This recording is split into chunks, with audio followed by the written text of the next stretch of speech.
Okay, talking a little bit more about artificial intelligence-driven targeting and attacks, and how that's an emerging element of modern conflict. There's a couple of examples I made in earlier videos, and I'm going to put some links in the description on this one. One of them is a name that you should, especially if you can open up multiple screens or do multiple devices, like right now I'm using an iPad mini for notes. And if you can go to Wikipedia and look up a name by the name James Dalton Bell, this was a guy who created a quasi-artificial intelligence program and wrote an essay which has been discussed in Wired magazine called Assassination Politics. Normally you wouldn't consider this guy to be all that significant, except that as soon as he conceptualized an artificial intelligence program that could arrange for the assassination of politicians, the government went after him pretty heavily.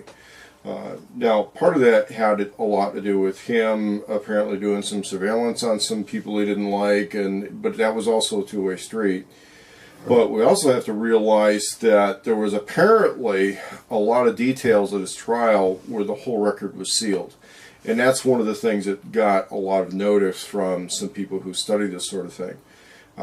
During the decade that he was locked up, it seemed like the government was coming out with a lot of new stuff in the war on terrorism.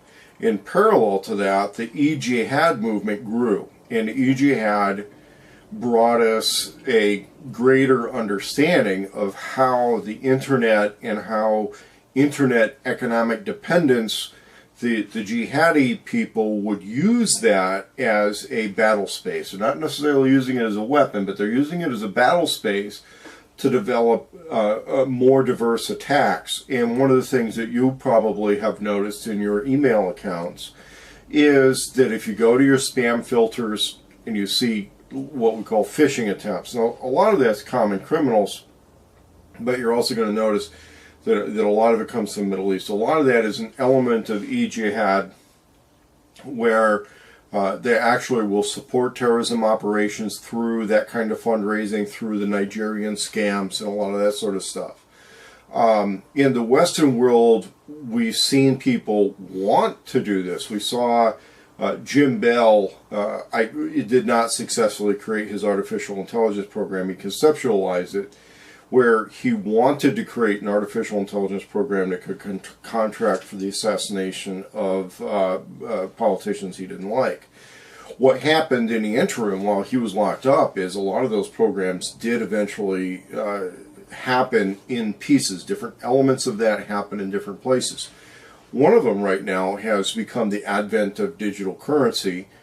Digital currency is being touted as the wave of the future. I've made other videos where I look at the dangers of the use of digital currency because it's a variation of ledger money. It's a variation of the Babylonian financial system, which had the more every empire throughout history became dependent on that, on a ledger money economic system, was usually a prelude to its downfall. And so, on the other hand, if they had a well-managed cash money system and a cash creation money system, then the empire would go up. What we have now is kind of an interesting decentralized money creation system that happens with the digital currency, and how that has meshed with the centralized banking systems. One of the things that a lot of people aren't fully understanding, though, is that if we have a digital currency that is also centralized, then we've got problems. But what I see is eventually there's going to be several digital currencies in circulation, and they're going to be competing digital currencies, and there's going to be conflicts between intangible governments, cyberspace governments, on conflicts and disputing over which digital currency somebody's going to use, which system somebody's going to trade in. That's going to be part of national identity in the future, and it's going to be part of conflict in the future. We talked about Jim Bell because Jim Bell had created the concept for an automated targeting system, which still required a lot of human interaction. The e-jihad tells us a lot about the methods of internet-based attacks, but that still uses a lot of human intervention. The U.S. Justice Department, though, has come up with, and the U.S. government has come up with several elements where there's been a need to leverage a small amount of manpower, relatively small amount of manpower, especially in response to the e-jihad.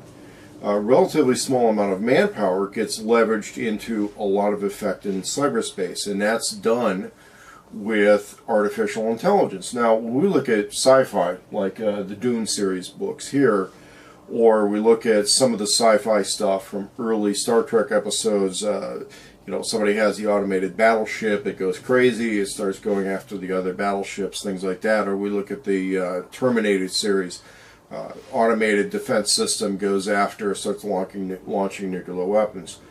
Well, what we see right now are automated targeting systems and a growth of automated punishment. Okay, it's already been alleged that the Justice Department is doing that. We also look at the weaponization of the IRS through automated targeting of people based on keywords, on names of organizations that they're associated with, such as the Tea Party.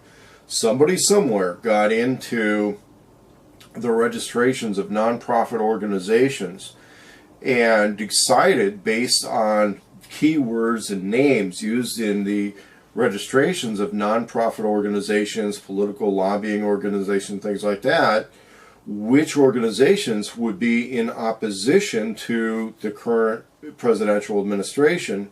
And then those people became automatically targeted by the system. And the IRS officials who've been interrogated on this, who've been asking questions, they're pleading the fifth. I would venture to tell you that they may not even know, okay, that those targeting of the Tea Party people were based on automated systems, were based on artificial intelligence profiling. And the next stage on that is cyber attacks against people based on criteria that's set on a computer. And like one political scientist who was a teacher at a university I went to, this isn't so much a question of what the computers do or what they're capable of doing, but who's giving the orders to the computer, not who's taking the orders from the computer. The thing that was pretty important with this guy was that he was one of the professors in charge of a administrative education program for government administrators. That a lot of the rank and file government administrators right now, I don't want to, well, maybe I do want to offend some people, I don't know. But they're the result of a lowering of certain intellectual standards. They're a result of affirmative action. A lot of them don't know. They just get their orders out of the computer. They do what the computer says. And the automated targeting systems, the criteria that gets set, there's going to be a much smaller number of people who are leveraging their influence using the spells and incantations of the computer thing to target demographic groups, to target people who they think may become enemies in third or fourth generation warfare. And when we look at organizations like the Southern Poverty Law Center using metadata, using automated intelligence to target people who they feel would hold what they consider to be potentially dangerous political views, of matching political views and political criteria with things like gun ownership, gun registration, gun purchasing, using restricted data like carry permits. We see restricted data like gun registrations. We'll see restricted data like banking information. And I can tell you that banking information has been targeted for such a long time. Your credit reports haven't been secure forever. I've learned through some other sources that even the credit reporting agencies and the basic structure of the way credit reporting agencies work had KGB infiltrators in it from day one. Okay, it had people who knew that that would become a tool of a police state from day one. When we throw artificial intelligence-based punishment into that, then what we're really talking about is what Edward Snowden talks about on the infrastructure of tyranny. And when we look at the infrastructure of that tyranny being in place, we can't undo a lot of those punishments that are done to people unless we have an infrastructure of freedom and resistance that builds up in parallel to that infrastructure of tyranny, especially as people become much more dependent on the internet, on the World Wide Web, and the composite mind of the human race, and all these big high-minded things that the people of what do they call that, the indigo generation or whatever that thing is, they talk about that sort of a thing. And as a lot of what used to be secret knowledge is now common knowledge because it's so relevant to the internet. We also have to look at like the scenes in Fantasia when Mickey Mouse starts getting a hold of the sorcerer's broom, and then copies of the sorcerer's broom, and then multiple copies of the sorcerer's broom. All he was trying to do was sweep up some dirt and let what happens next, the brooms take over. It could be that the people at Disney were onto something. They knew something was coming. And when we look at that, we have to realize this isn't just a possibility like nuclear Armageddon. It's an inevitability. And as I get into the methods of defending yourself against it, of building a parallel social structure which has to be developed in parallel to our dependence on the internet, I'm going to look at much more in-depth personal strategies and long-term strategies as this thing develops.